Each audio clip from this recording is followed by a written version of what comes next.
हर हर महादेव, जय शिव शंभु, श्री शिवाय नमस्तुभ्यम। कैसे हैं आप लोग? आशा करती हूँ कि भगवान भोलेनाथ की असीम कृपा आप सभी को प्राप्त हो, आप सभी स्वस्थ हो, अच्छे हो। इसी कामना के साथ आज हम सुनेंगे सावन मास की कथा अध्याय 26। तो आइए मन में भगवान भोलेनाथ का ध्यान करते हुए कथा को सुनते हैं।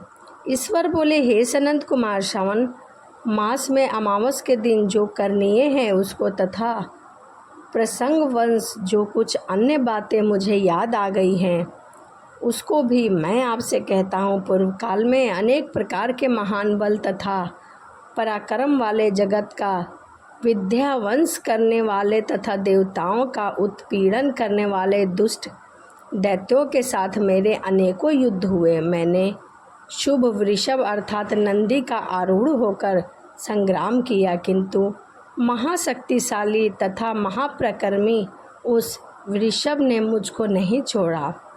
अंधकासुर के साथ युद्ध में तो नंदी का शरीर विदीर्ण हो गया, उनकी त्वचा कट गई, शरीर से रक्त बहने लगा, उसके प्राण मात्र ही बचे थे। फिर भी जब तक मैंने उस दुष्ट का संहार किया तब तक वह नंदी धैर्य धारण करे मेरा वहन करता रहा। इसकी इस दशा को मैंने जान लिया था। इसके बाद उस अंधक का वध करने मैंने प्रसन्न होकर नंदी से कहा, हे सुवर्त, मैंने तुम्हारे इस कृत्य से प्रसन्न हूँ। तुम वर मांगो, तुम्हारे घाव ठीक हो जाएंगे। तुम बहुत ही बलवान हो और प्रकर्मी हो। नंदीश्वर बोले, हे देव, हे महेश्वर, मेरी कोई याचना नहीं है। आप मुझ पर प्रसन्न हैं तो फिर इससे बढ़कर क्या वैभव हो सकता है।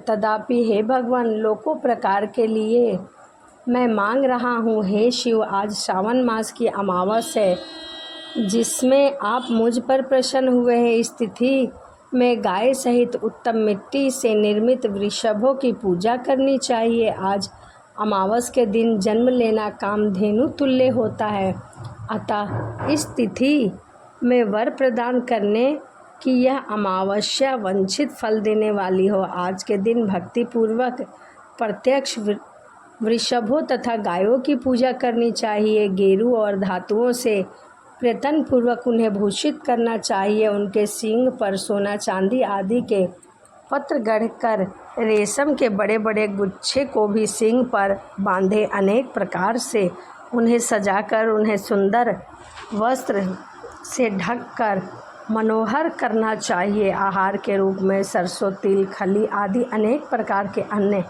अर्पित करना चाहिए। जो इस दिन ऐसा करता है उसका गोधन सदा बढ़ता रहता है। जिस घर में गाय ना हो तो वह शमशान के समान होता है। पंचामृत पंचागम व दूध के बिना नहीं बनते हैं। गोबर से लेप किए बिना घर पवित्र नहीं होता है। हे शुरोत, तो जहाँ गौमूत्र के छिड़काव नहीं होता वहाँ चींटी आदि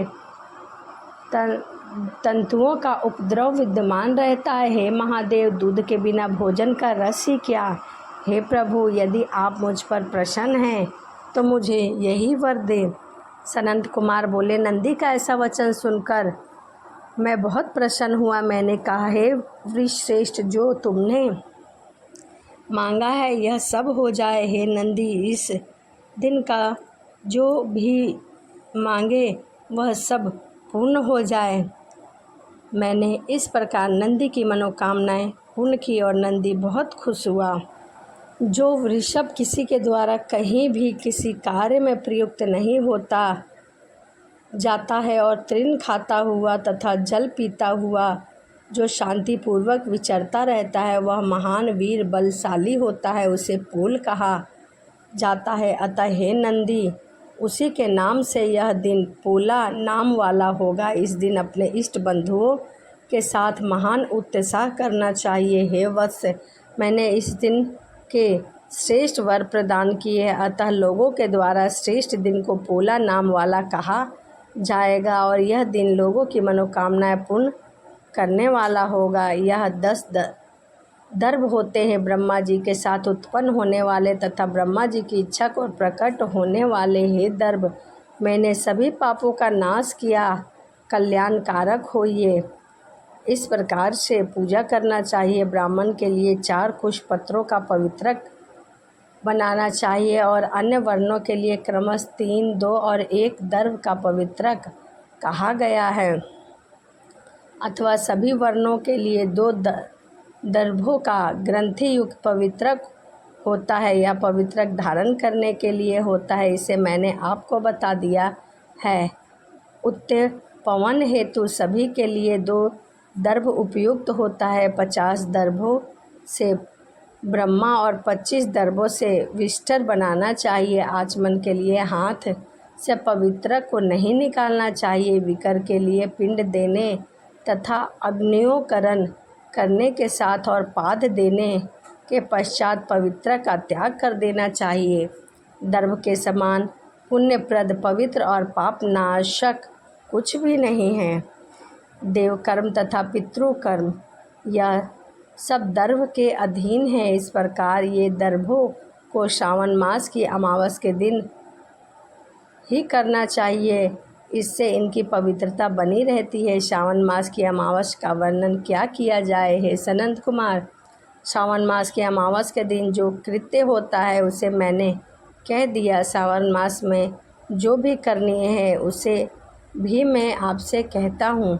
इस प्रकार स्कंद पुराण के अंतर्गत ईश्वरीय सनंद कुमार संवाद महात्म्य में अमावस के दिन वृषभ पूजन कुश ग्रहण नामक 26वां अध्याय पूर्ण हुआ।